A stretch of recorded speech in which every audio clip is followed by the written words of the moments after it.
भगवान शिव शंकर को कैलाशपति भी कहा जाता है। ये नाम भोले शंकर को संभवतः इस कारण दिया गया है कि वो कैलाश पर्वत पर निवास करते हैं।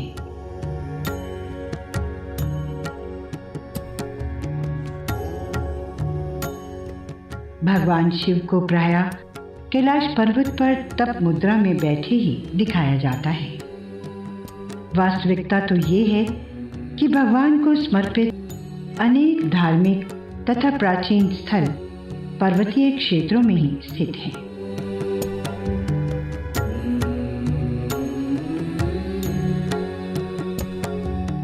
ऐसा ही एक पवित्र स्थान जम्मू कश्मीर राज्य के रियासी नगर के निकट रंसू स्थान पर स्थित है।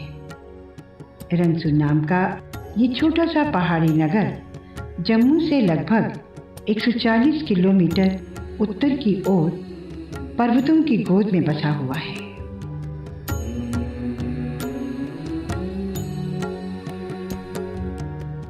यहाँ पर स्थित है भोले शंकर को समर्पित एक प्राचीन स्थान जिसे शिव खोड़ी कहा जाता है।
रास्ता कितना होगा, टूटा हुआ पत्ता वगैरह कर रहा है। शोले बाबा के दम से मिलेंगे तुम्हें।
हर हर महादेव। अभी हम शिवकोड़ी में आ चुके हैं। देखिएगा यहाँ से घोड़ा खच्चर सब मिलते हैं। यहाँ से कितनी दूर होगा भैया शिवकोड़ी? यहाँ से केवल 3 किलोमीटर के आसपास है। 3 किलोमीटर की यात्रा है शिवखोड़ी की। 3 जाना है आपको, 3 आना है। 3 जाना 3 आना, बोले तो 6 किलोमीटर। बोले तो 6 किलोमीटर की यात्रा है। जय बाबा की। ऐसा नहीं है किसी पे नहीं चला जा रहा है तो अपने घोड़ा ले, कोई दिक्कत नहीं है। 500 रुपये में मात्र घोड़ा मिल बड़ा रहा है। सस्ता है। 500 रुपये में लेके भी जाएगा, आना छोड़ के जाना भी आना जाएगा। जाना आना जाना है 500 में। 2-2.5 घंटे में आपकी यात्रा पूरी करवा देगा।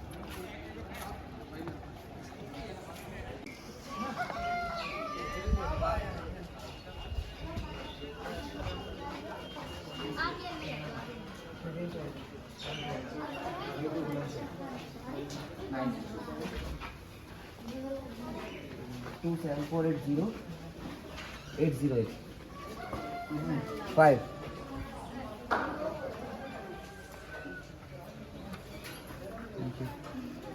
कितने लोग हो टोटल?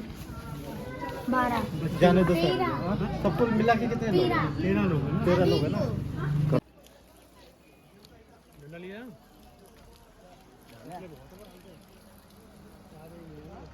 जय भोलेनाथ। आ जाओ।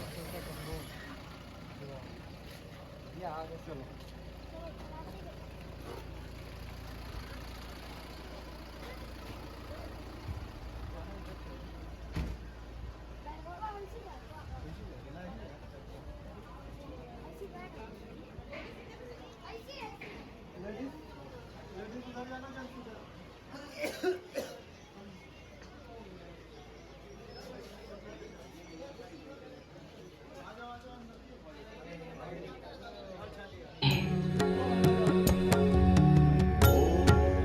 खोड़ी शब्द स्थानीय है और इसका अर्थ होता है गुफा।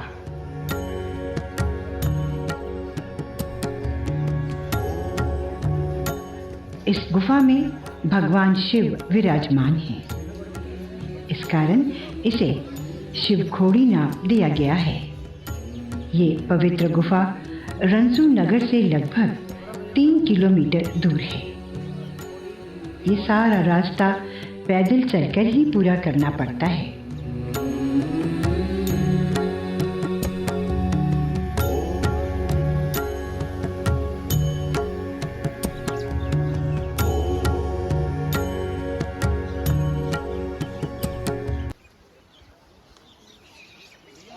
मछली के लिए चारा गंगा है, देखिएगा मछली।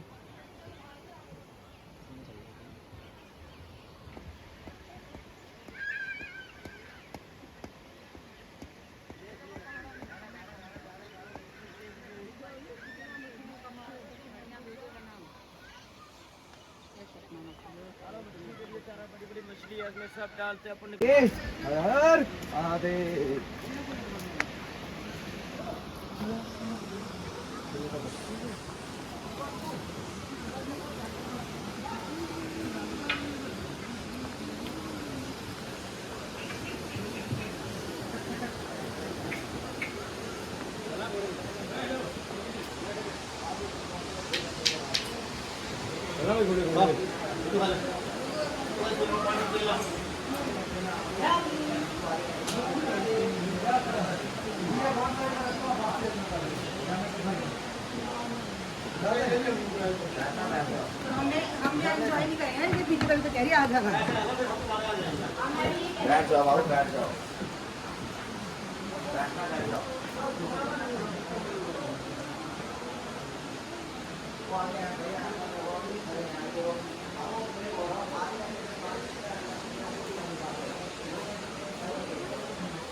हर हर शंभू।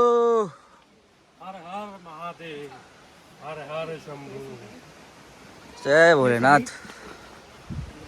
बोलो शंकर भगवान की जय। बोलो महादेव बाबा की जय।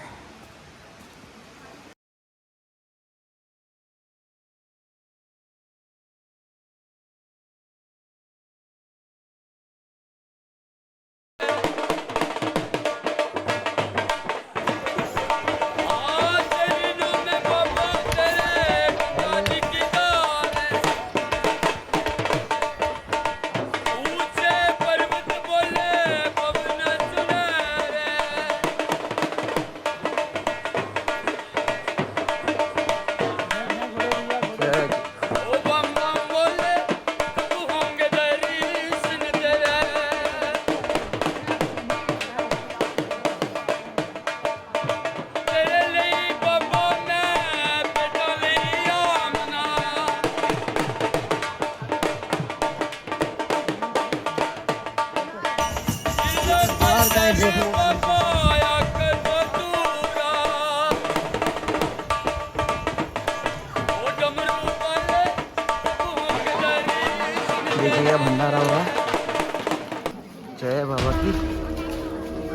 हर महादेव।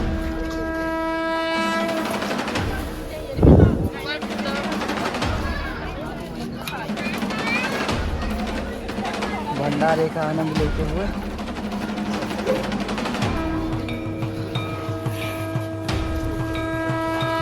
भंडारे का प्रसाद बढ़िया, बहुत अच्छे लोग बना रहे हैं। बढ़िया एकदम। प्रसाद भी नसीब वालों को ही मिलता है। देखिएगा धतूरा है,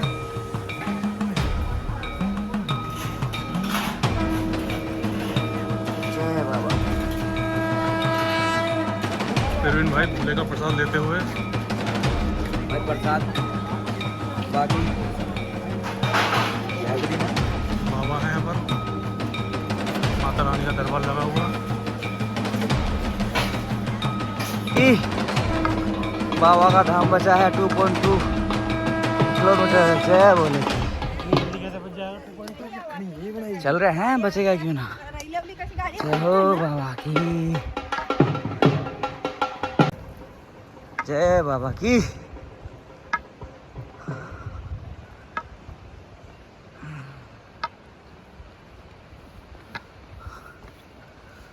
ओम त्र्यंबकम यजामहे सुगंधिं पुष्टिवर्धनम् उर्वारुकमिव बन्धनात् मृत्योर्मोक्षेयमामृतात्।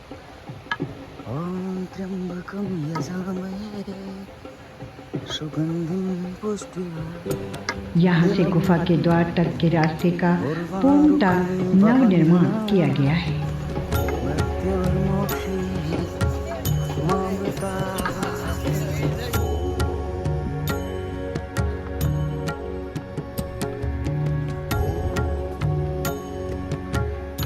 इस रास्ते के संग संग एक पहाड़ी नदी भी कुछ समय तक भक्तों संग चलती प्रतीत होती है।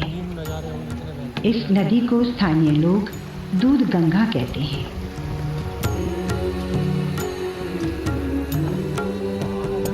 पूरी यात्रा का आधार कैंप है। यहाँ पूजा का सामान तथा भोजन उपलब्ध करवाने वाली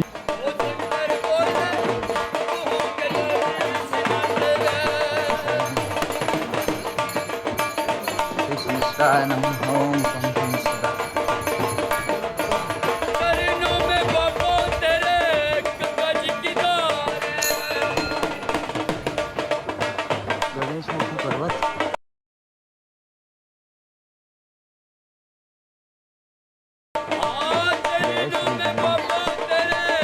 हर हर महादेव। रास्ते पर भक्तों की टोलियां भगवान शिव शंकर का जयगान करते बड़े उत्साह से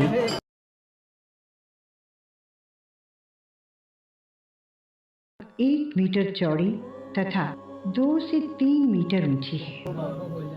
द्वार तंग होने के कारण एक एक करके श्रद्धालुओं को भीतर जाना पड़ता है।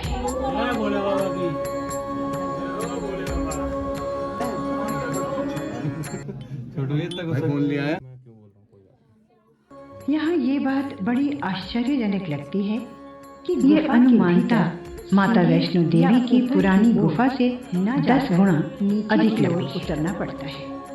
यहाँ ये बात बड़ी आश्चर्यजनक लगती है कि गुफा के भीतर सीधे या ऊपर की ओर न जाकर नीचे की ओर उतरना पड़ता है। गुफा में कई मोड़ हैं। कहीं पर गुफा बड़ी तंग है, जबकि कुछ स्थान ऐसे हैं जहां 2-3 भक्त खड़े होकर एक साथ जा सकते हैं।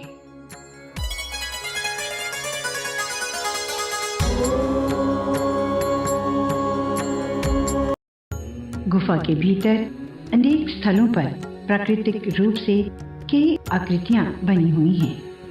उनमें से कुछ भगवान शिव की, कुछ गणेश की प्रतीत होती हैं। भगवान शिव शंकर एक बड़े से शिवलिंग के रूप में विराजमान है, जो धरती से प्रकट हुआ है।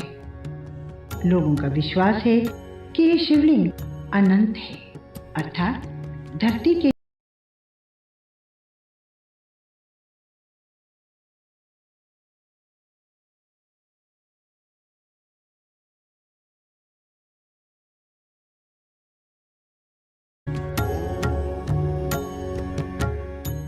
इससे भी अधिक आश्चर्यचकित कर देने वाली बात यह है कि यहाँ पूर्ण रूप से अंधेरा नहीं है। गुफा के ऊपरी भाग से प्राकृतिक प्रकाश भीतर तक पहुंच जाता है।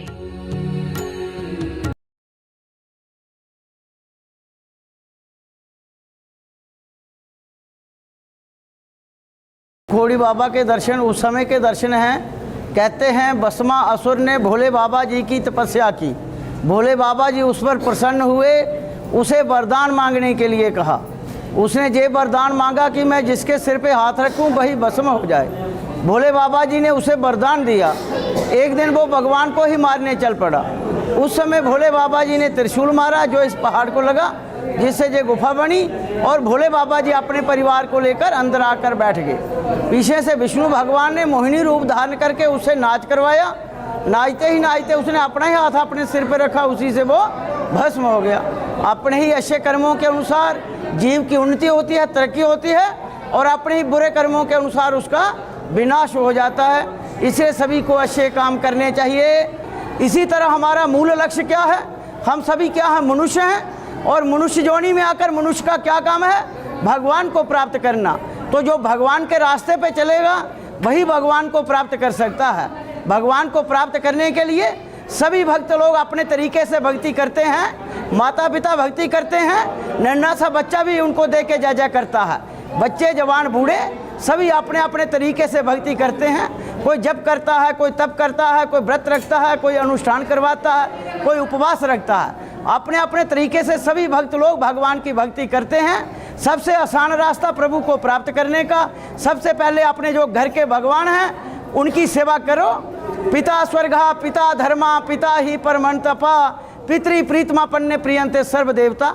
जो पिताजी का दर्जा है वो देवों के देव महादेव के समान है, और माता जी का दर्जा भी उनसे बढ़ के है। कहते हैं घर का शिव जी मरे प्यासा बाहर करे जलधारा, ऐसा पुत्र नरक का गामी महादुष्ट हत्यारा। जिसने अपने माँ बाप की बात नहीं मानी, मंदिरों में पूजा करने से उसे कोई लाभ नहीं होने वाला है। इसलिए सबको समय रहते हुए अपने माता पिता जी की सेवा करते हुए, दीन दुखियों को गले लगाते हुए और प्रभु सुमिरन करते हुए अपना जो उत्तरादायित्व मिला हुआ है उसे निभाने की पूर्ण चेष्टा कीजिए। भगवान भोलेनाथ सभी भक्तों की मनोकामना पूर्ण करें, सबकी तरक्की करें, सबके घर में मंगलाचार हो और बच्चे लोग पढ़ लिख कर ऊंचे पदों पे पहुंचें, अपना और अपने माता पिता का नाम रोशन करें और मेरे प्यारे भारत देश का गौरव बढ़ाएं। हर हर महादेव।